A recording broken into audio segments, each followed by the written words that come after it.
Hello and welcome to part 2 of your GDPR training.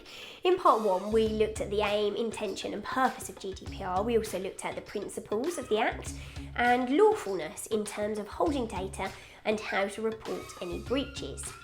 In this section we'll look at individuals' rights, how Energy Angels controls data and the repercussions of any breaches. So, individuals. An individual has a fundamental right in the UK and Europe to have their personal data protected. Their personal data may only be processed under certain circumstances. And processed data is data obtained, recorded, held, used or disclosed. Personal Identifiable Information, or PII as it's known, is something that you need to be aware of. Let's run through that now. Personal data includes names, date of birth, gender, addresses, social security numbers, contact information, so telephone numbers, email addresses, and also health information. There's also business and or company name, IP addresses, web browsers, so job title, profession, demographic information, financial information, operating systems, and biometrics. So, what rights does the individual have? Well, they have the right to be informed. They also have the right of access, so a data subject access request. I'll go into that in a bit more detail shortly. There was formerly a charge for that of £10, but now it's free. They've got the right to rectification and the right to erasure. They also have the right to restrict processing, the right to data portability, the right to object, and rights in relation to automated decision making and profiling. Data subject access requests are an important part of GDPR and should be responded to promptly and in any case within 40 days of application. Now let's look at some of the terms that you might typically have heard referred to when discussing GDPR and that also feature in the Energy Angels T's and C's. Processor. A processor is defined as a natural or legal person, public authority, agency or other body that processes personal data on behalf of the controller. The controller is the entity that determines the purpose and means of processing personal data. And T&Cs must record the following to ensure compliance: scope, nature, purpose of processing, the duration of the processing, types of personal data, categories of data subject. So, what does all of this mean in practice? Well, we control data received from housing associations. Therefore, we are the controller.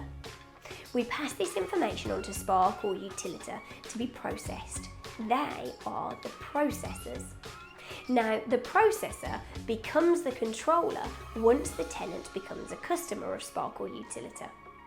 We can pass on tenant information to Spark or Utilita.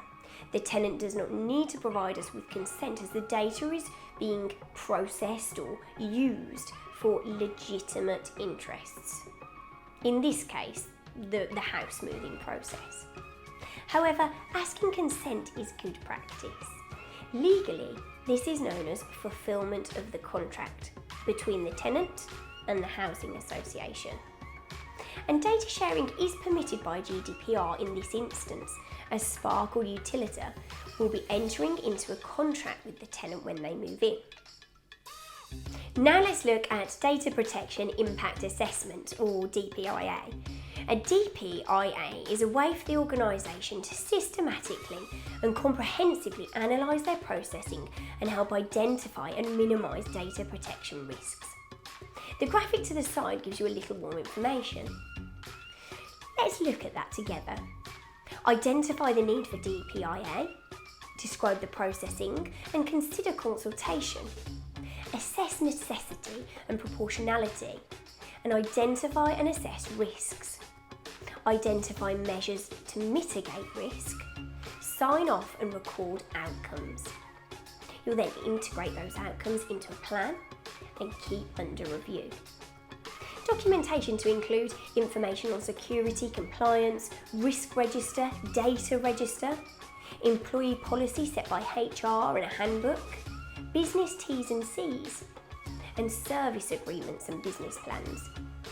You'd also look at contracts with individuals and board meeting minutes. Rules must be written in an easy to understand terminology, and they should include know what information the business holds and why. Manage the data in a structured way. Know who is responsible for it. In our case, Lewis Taylor's our data protection officer. Encrypt what data you do not want to be disclosed. Design and adopt a security-aware culture within the business. And be prepared. Expect the best, but prepare for the worst. Lastly, let's look at the consequences of a GDPR breach. When a major GDPR breach takes place, the following fines can be imposed: 20 million euros or 4% of turnover, whichever is greater. For lesser breaches, the fines can be around 10 million or 2% of turnover, whichever is greater. A breach is one that is not reported to the ICO within 72 hours of it occurring. So, that's it. Your GDPR training is complete. You're now going to do a second multiple choice quiz based on the information you've learnt in part 2. I'll catch up with you soon.